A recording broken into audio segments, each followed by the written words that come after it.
Srivallabha spiritual వేదిక ప్రేక్షకులకు ఒక సూచన.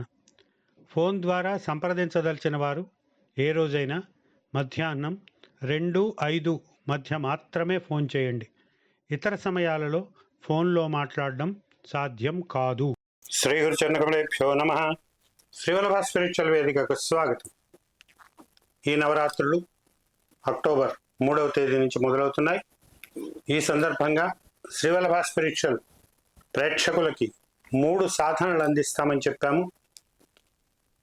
నిన్న శ్రీ భువనేశ్వరి ఏకాక్షరి మంత్ర సాధన అనే దాన్ని అందించాము. ఇప్పుడు శ్రీ దుర్గా అష్టాక్షరి మంత్ర సాధన, 8 అక్షరాల మంత్రం, దానిని అందించబోతున్నాను.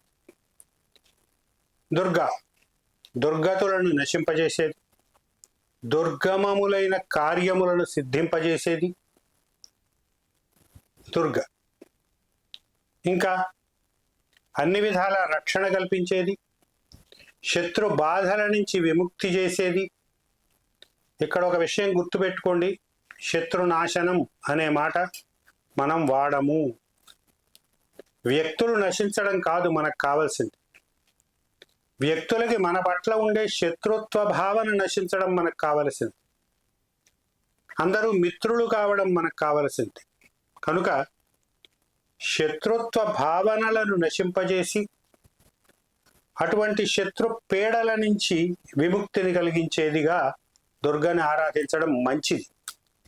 అంతేగాని రకరకాల శత్రువులు ఏదో అయిపోవాలి అని ఆరాధించడం తప్పు. ఇక ఈ నవరాత్రుల్లో 3వ తేదీ నుంచి మొదలుపెట్టి 9 రాత్రులు కూడా ఇప్పుడు అందించబోయే మంత్రాన్ని జపించాలి. ఎలా? ఒక పీట, దానిపై ఎర్రని వస్త్రం, దానిపైన మీ దగ్గర దుర్గా యంత్రం ఉంటే దుర్గా యంత్రం ఉంచండి. దానికి పంచోపచార పూజ చేయండి. ఒకవేళ యంత్రం లేదు, దుర్గాదేవి ఫోటో పెట్టుకోండి, చాలా అందుబాటులో ఉంటాయి. అటువంటి ఒక చిత్రపటాన్ని ఆ పీట మీద పెట్టండి, దానికే పంచోపచార పూజ చేయండి. మీకు వచ్చిన దుర్గా శ్లోకాలని, దుర్గా ప్రార్థనని చేసుకోండి. ఆ తరువాత ప్రాణప్రతిష్ఠ చేసిన రుద్రాక్షమాలతో కానీ స్ఫటికమాలతో కానీ ఇప్పుడు చెప్పబోయే మంత్రాన్ని జపించాలి. ఆ మంత్రం ఏమిటి? ఓం హ్రీం దుం దుర్గాయై నమః. ఓం హ్రీం దుం దుర్గాయై నమః. ఓం హ్రీం దుం దుర్గాయై నమః. ప్రతిరోజు కూడా ఈ నవరాత్రుల్లో 3వ తేదీ నుంచి 9 రాత్రులు కూడా ప్రతిరోజు 11 మాలలు ఈ మంత్రాన్ని జపించండి. విజయదశమి నాడు మీకు హోమ విధానం తెలిసుంటే 11 మాలలు ఆహుతి సమర్పించండి. మీకు తెలియకపోతే అది తెలిసిన వారిని పిలిపించి వారి ద్వారా ఆ కార్యక్రమాన్ని పూర్తి చేసుకోండి. అది కూడా మీకు సాధ్యం కాలేదు అనుకున్నప్పుడు విజయదశమి నాడు కూడా మరొక 11 మాలలు జపం చేయండి.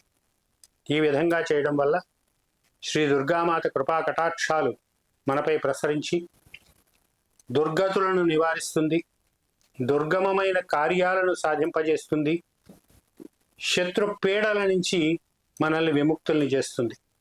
ఈ ప్రయత్నం అందరూ చేస్తారని ఆశిస్తున్నాము. స్వస్తి.